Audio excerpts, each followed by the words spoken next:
Today we're here at Soul and Spirits, and I'm here with my buddy Ryan. So, how you doing, Ryan? Good. How you doing, Ed? Man, good to meet you, man. Good to meet you as well.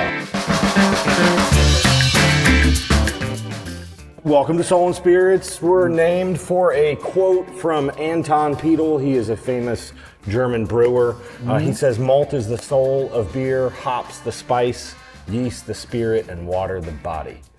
We also think of ourselves as me and my wife that own this. I'm more of the soul, she's more of the spirit. We also name all of our beers after songs that that were recorded, produced, written in Memphis or around the greater Delta region. So you see this name right here, just catches my attention. Hoochie Coochie. That's our #1 selling beer. I bet it is. In the market. That's after Hoochie Coochie Man by Muddy Waters. Yeah, okay. I see you also make house soda? We do make house sodas. So yeah, we have our own syrups, and you can combine any two of the flavors to create your own flavors. We also use those same flavors to make hard seltzers or hard sodas. So if you want a little alcohol in there, you can get it that way. Man, I love the design of this place. This mural here really catches my eye here. Pretty cool, right? It is. All of the design elements of that are off of our cans, and all of our branding elements are done by Harvest Creative right here in town, and the lead designer is Ronnie Lewis. That's cool. Yeah. Let's go see the back. All right, let's go. This is where the magic happens? This is where the magic happens. The easiest way to describe how beer is made is to start by talking about the soul of beer, and that is malt. So brewers typically use malted barley, but we also use wheat, we use oats, we can use rye, we can use some other cereal grains as well. But this is malted barley, and that malted barley gets milled in our mill room. Okay. Which just means that we're really just cracking the grain apart to expose the starch on the inside. Okay. Which then is converted in the mash into sugars that the yeast will later eat in fermentation. Wow. And so this is every single one of your beers? Like, every single one of them. Okay. Yeah. It sounds complicated. It's pretty simple. It's just science. Okay. And some math and some hard work, you know. I can't begin to describe how good it smells in here. So these tanks here, this is the brew house. Boiler's down, but I'll go ahead and stir some mash for you because I had started the brew today. Got you. So this is actually rice that gets cooked first, and then I see it. It'll get combined with the barley malt that will help convert those starches into sugar later on in the mash. It smells so good, man. All those good carbs. That's our mash tun. Okay. And that's where we're combining the grain with the water. Got you. The second vessel there we kind of use to boil grain, so it's an old world technique called decoction. We'll also use it for our cereal mashes. And then in this vessel here, we haven't pumped into here yet, but it's a basically like a big sieve. So we put all the grain in and we let the clear liquid drain off the bottom. And we're left with spent grain that goes to our farmer and he feeds it to his cattle.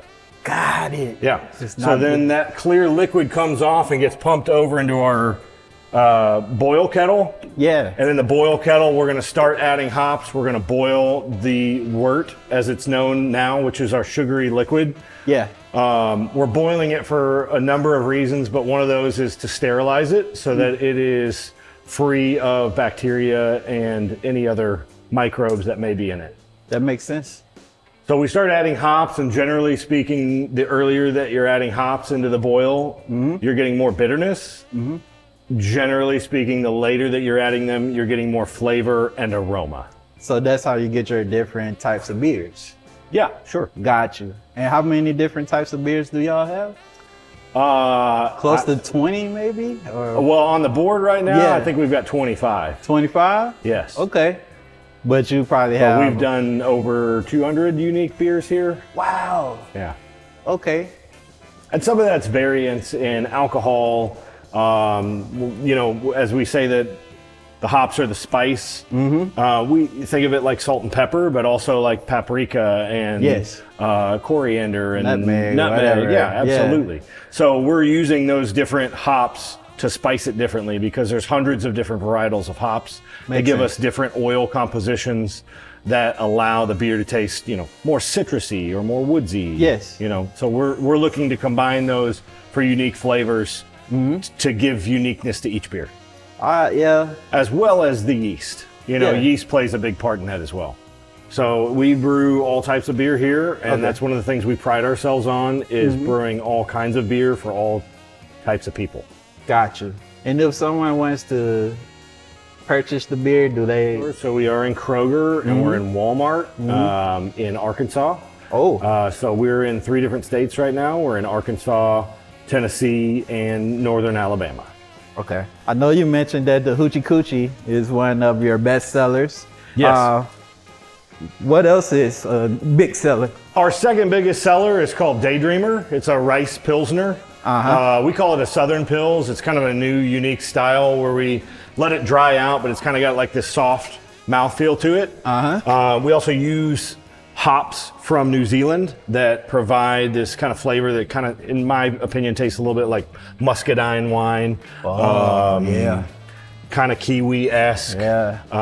Very fluffy though. All of our grain over here, we get all of our grain from different places in the world. So we source grain from Canada, the US, the UK, Germany, Czech Republic, France, Belgium.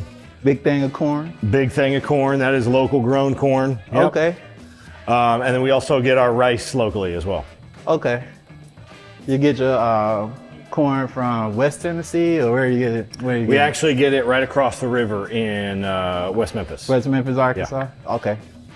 Cool. Ain't nothing like local. That's right. So legally, all of our tanks have to have a name or a number on them. We chose to name them. And we name them after the same musicians that the songs come from. So you'll see Carla Thomas, Muddy Waters, Howlin' Wolf. Here's Isaac Hayes and Elvis, obviously. But every one of our tanks is named for those same musicians that wrote or performed the songs. So guess what? What? You didn't know this, but when you get a new tank, you're gonna name it Ed. Oh, am I? You are. So, you got to make that promise to me. I don't know if I can do that. Come on. I'll give you a bump. Okay. Oh, Big Willie over here. Yeah, that's Willie Mitchell. So we call it, this is our like High Records Royal Studios group. So Willie Mitchell, Ovi Wright, Al Green, Phil Johnson, Don Bryant, and Peebles. Or you can do Willie Hutch. You know who that is? I do know Willie Hutch, yeah. Yeah, man, Willie Hutch. We're going to say it's Willie Hutch. We'll say it's Willie Hutch then. That's right. That's fair. That's right. You can make it whoever you want to be. That's right. Memphis legend for the 3-6 Mafia That's fans. right. So these are our 2 horizontal lagering tanks. So we'll use these for our large scale lagers like Daydreamer, which is that rice pilsner, or our Munich Helles called Bring It Home. This is very appropriate. Yes. That these 2 big tanks course. are named after these 2. After the Queen and the King of Soul. That's right. It's kind of like we planned it. That's right. I approve. What does this machine do? That is a centrifuge, so it actually separates out yeast and hops from the beer to give us a clear beer. I got you. This is our canning line and our packaging area, so you'll see Big Mama Thornton. There's Memphis Minnie, and Bessie. Yeah. The Empress of Blues. Got you. So Blair likes to say that all of our beers go through and have the female touch on the way out, the door. So I agree with her. Blessed. A nice little finesse. That's but our right. canning line here, we push a pallet of cans in, and then it single files them off 1 row at a time. It will clean them out with deionized air, counter pressure fill them, lid them, cap them, seal them, get rinsed off, blown off. They'll get a label, and then they'll get a pack tech on them. Awesome. That's dope. It's always great to see the story behind something. And it's good. Y'all have a really good story. Thank you. Yeah. And hard work. Yeah, definitely. That's the best part of it.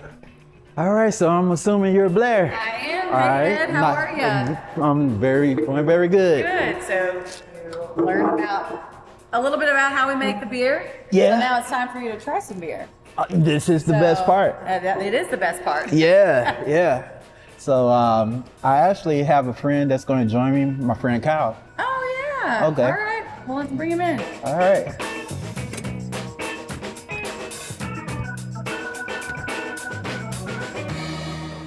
Well, Kyle, I mean, I've known you for a while, man. We used to work together at KTMB, Keep Tennessee Beautiful. So what's your tie to this place?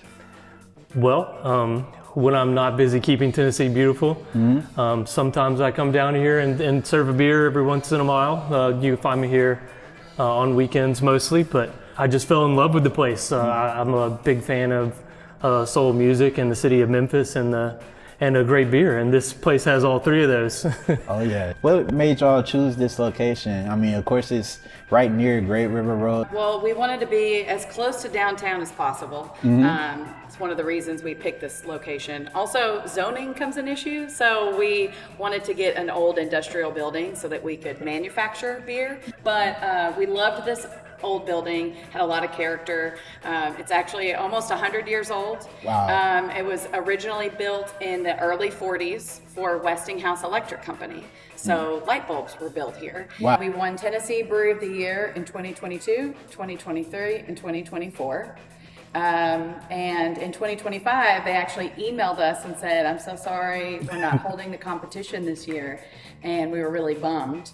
But we had a regular that said, well, I'm going to make a plaque anyway. I'm going to make a plaque that says Tennessee Brewery of the Year 2025 would have won anyway. And I was like, that's really sweet of y'all to think that we would have won. But in 2024, we did win Best Beer in Memphis. That was voted on by the viewers of the readership of the Memphis Flyer. So Hoochie Coochie won Best Beer in Memphis. So voted on as like a beer bracket challenge. That's awesome. Yeah. It's not just the hops behind the product, it's the character and the story. We wanted to create a really cool space for people to come hang out and enjoy fellowship and community with people that live in this area, people that are tourists or they drive all the way from the burbs. They come in here and they hang out and drink good beer, and that's what it's all about.